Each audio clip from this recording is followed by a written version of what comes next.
for today, I'm gonna share with you a makeup look that I do every single day. So it's my daily school makeup. So let's start. So first of all, I cleanse my face first using this micellar cleansing water. Don't bash me for this, pero hindi talaga ako nakakapag-prep ng skin. Like, I understand how important prepping your skin is. Pero kasi wala pa akong nahanap na products which is hiyang sa skin ko na mga pang prep. Try ko na yun dati. I tried prepping my skin and hindi siya nag-work for me. Days after is ang dami ko na agad tigyawat. So if you guys know a prepping products or skincare na good for the skin, please comment it down below because I really badly want to try prepping my skin because I really understand how important that is.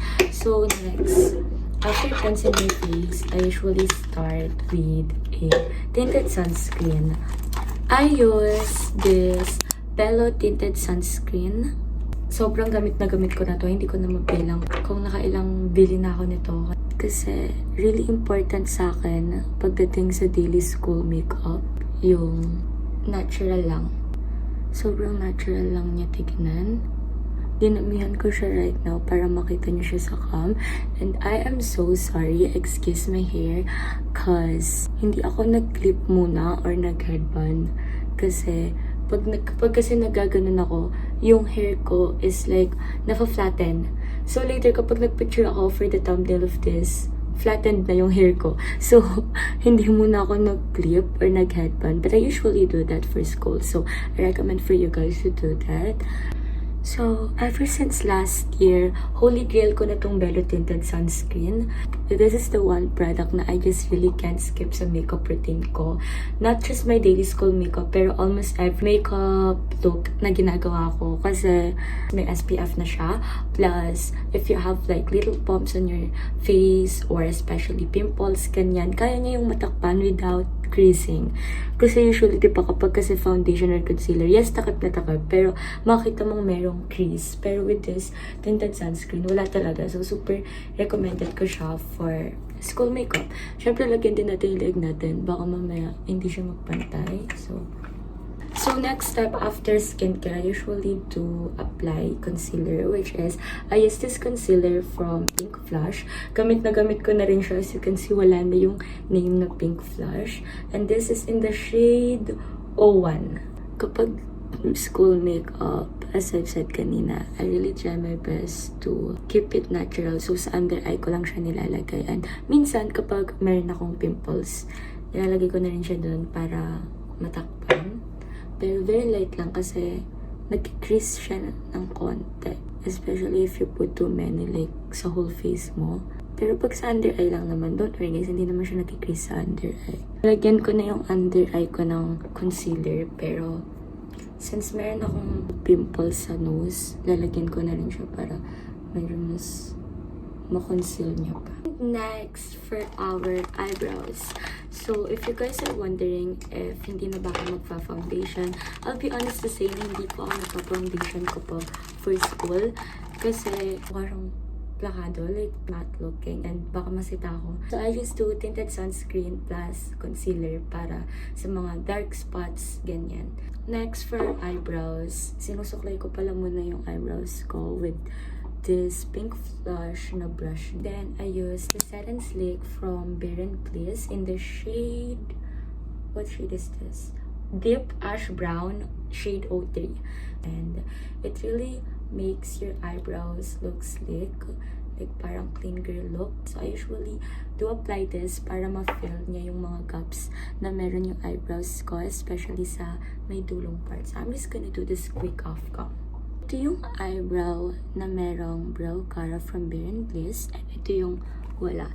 After ko i-apply kasi yan, I usually also put concealer around the area of my eyebrows. Para if ever man na may nalagpas or merong mga magulong part is makonceal siya with a concealer. Next, for our blush on, I'm using this Maybelline Super Stay in the shade 180 Revolutionary. This is really intended for lips, pero I really like this as a blush on kasi very pang cool tone yung shade niya. Tapos, long-lasting din siya sa akin, especially if medyo madami yung in-apply mo. And also, creamy yung texture niya. And kahit gano'n mo siya katagal na iwan, hindi siya magli-leave ng, anong tawag dun? Kasi diba yung ibang blush on, kapag matagal mo siyang ini-stay and hindi mo agad piniblend, nagkakaroon ng parang dot on where you put your blush on. Pero with this Maybelline Superstay, hindi nagkakaganon. Look at this one. Diba matagal ko na yan ini-stay? Pero pagka-blend natin dyan, walang maiiwan na parang dot. Kaya, this is very blendable then. Easy to blend siya. So, ayan. As you can see kanina, sa apple of my cheeks ko siya in-apply. Which is kapag nag-smell ka, diba? Dito yon. Kasi, I'm the type of girly na mas bagay sa face structure ko or sa facial features ko yung blush on na sa apple of my cheeks. Kasi usually, kapag dito nyo in-apply, like, pwede din yun. Pero if you want more of facelifting, I recommend that blush on application. Pero for me, kasi I just want to really keep it subtle. So, yan. You can also put a little bit sa nose mo. Pero for me, hindi na muna ako maglalagay kasi may pimples ako sa nose. So, baka mag-redden siya ulit. Next, ito na yung medyo mahirap na part. Pero don't worry guys, it is still beginner friendly for me. Kasi, actually, last month ko lang din naman sinimulan tong falsies na to. And, nung first na dumating sa akin tong parcel na to, akala ko mahihirapan ako i-apply. Pero actually, madali lang siya, especially once you get the hang of it. So, I don't use mascara for school makeup kasi usually, clumpy pa yung tawag doon. Especially kapag haggard na ako, ganyan, nagdidikit-dikit sila. Tapos, may naiiwan pang itim-itim sa may under eye ko. So, usually, I do use falsies instead of mascara. Yes, I recommend you guys to pick a falsies na alam nyong long-lasting. So, hindi siya basta matatanggal sa inyo. And, I've been using this Mr. Sunny Lashes. Kitang-kita nyo naman kung gano'n na siya gamit na gamit. And I bought 2 of this.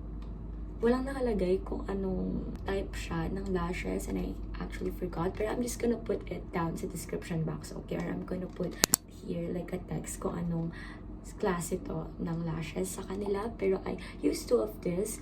This one is kapag aalis ako, ganyan. Kasi ito is mas mahaba. Ganito yung original na itsura ng lashes. Mahaba siya sa dulo. Para siyang manual lashes, if you know that. And this one, I use this for school. Sobrang gamit ko na. Kasi, same sila ng klase ng lashes. Pero this one, I decided to cut yung mahabang part ng lashes. So, alam mo yun, hindi masyadong obvious sa school. So, for this video, I'll be using this one, yung hindi cut, para mas makita niyo siya sa cam. Okay, so, this is very affordable. Magkano bili ko dito? 50 pesos. 50 pesos, pero trust me guys, very long lasting siya and safe siya for me. Basta, iwasan nyo lang na malagay sa loob ng mata nyo. 50 pesos ko siya nabili kasi sale siya nun. And I bought this from TikTok shop. Because if you want a falsies na mas kilala and mas tested siya ng maraming tao, use the Emblem lashes. So, hindi ko po siya natitest, pero lagi ko kasi yung nakikita sa mga TikTok. So, hindi pa ako makakapagbigay ng review talaga doon since hindi ko pa siya natatry. Pero this one kasi, try ko na to and gamit ko na and I swear, long lasting siya. Ang lagay ko kasi ng glue is sa gilid lang din mismo nung packaging niya. Tapos, ididip ko lang dun yung lashes na kinuha ko.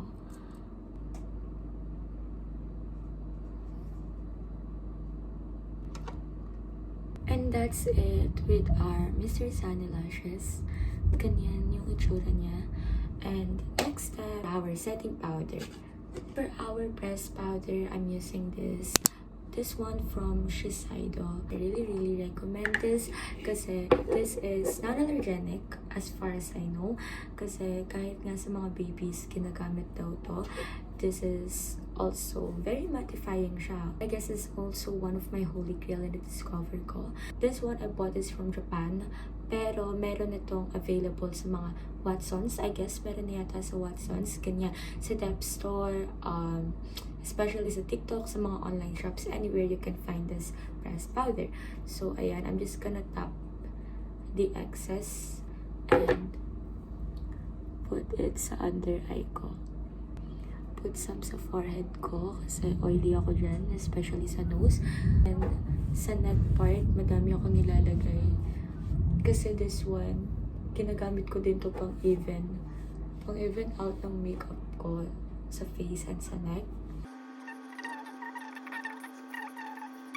You can also use this as pang-retouch. This is very helpful pang-retouch. Kapag may mga times sa school na super oily na ako, ganyan, pawis na pawis, I'm just gonna use this powder. This is a quick way to freshen up yourself. So now we're gonna move on to the final step, of course, our lippy. I'm using this one from Happy Skin. This is their Lip Mallow in the shade Honeymoon Glow. So this one is a pinkish shade. And when they say matte lip tint, it does really mattify on your lips. Pero as you can see, ang texture niya bago mo i-apply is very dewy. Pero once you apply it on your lips, it's gonna blur out yung mga lines niya sa lips. And if you guys gonna ask me if this Happy Skin lip tint is long-lasting, yes, it is. Pero kapag lang madami yung in-apply nyo, magla-long lasting talaga siya. For its transfer proof, it's only minimal transfer. So, yan. Also for our lips, I'm using this Glow Lip Serum, which is from Bare & Bliss. All of these products, you can find it on Shopee, TikTok Shop, or Lazada. I'm just gonna link all of them down below sa description box para hindi na kayo mahirapang maghanap if you guys want to try some of the products.